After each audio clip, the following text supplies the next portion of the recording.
So in this video, we're going to take a look at an abbreviated checklist for your helicopter. Once again, this is a possible recommended checklist, but not necessarily one that'll perfectly work for your helicopter and your setup. Once again, you can start with this, but you're going to want to talk to your flight instructor about tuning the checklist specific for your setup.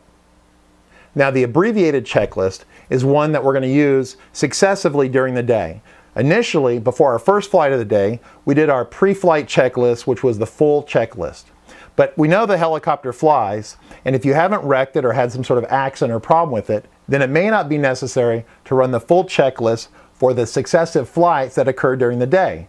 A typical RC helicopter pilot might go out and fly 2, 3, 4, 5 times, but you don't want to run the full-on checklist before every flight. You really only need it typically on the first flight. Now, during the first flight, if you have an accident, a crash, or anything like that, you need to go back and go through the full checklist. Or if you're not comfortable with something, run the full checklist.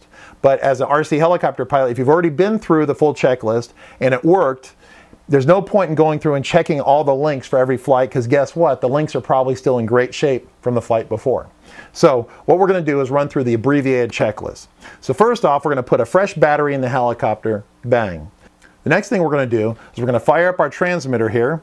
I'm going to turn it on, and I'm also going to check to make sure that the voltage on it is good.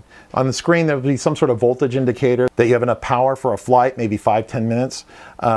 Typically you don't want to run the batteries low, because if the batteries go out and the helicopter crashes, then that would be unfortunate.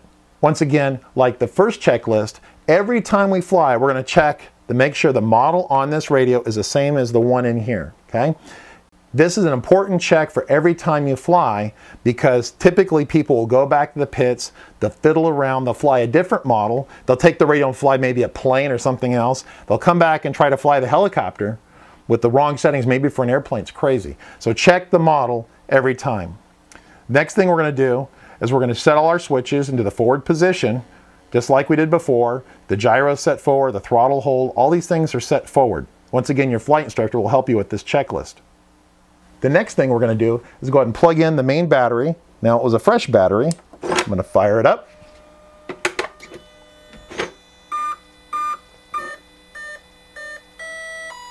And we have our happy beeps. That's very important.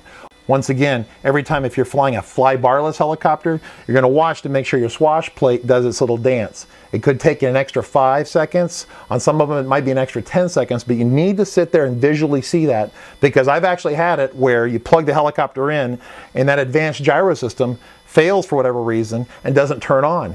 And so I fired up the helicopter, it goes to full speed, and about went off the pad and I had no control. I killed the engine real quick, but it was dumb to miss that part of the checklist. So every time you're looking to make sure that swash plate goes up and down, if you don't see it, don't take the risk. Unplug the helicopter, plug it back in, and check to make sure that happens.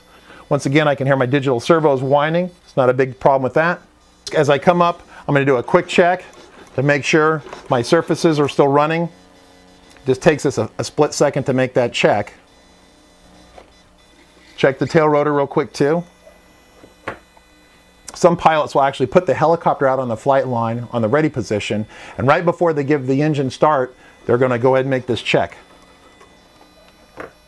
So now the aircraft's in pretty good shape. We did the pre-flights before. We haven't wrecked it since the first flight.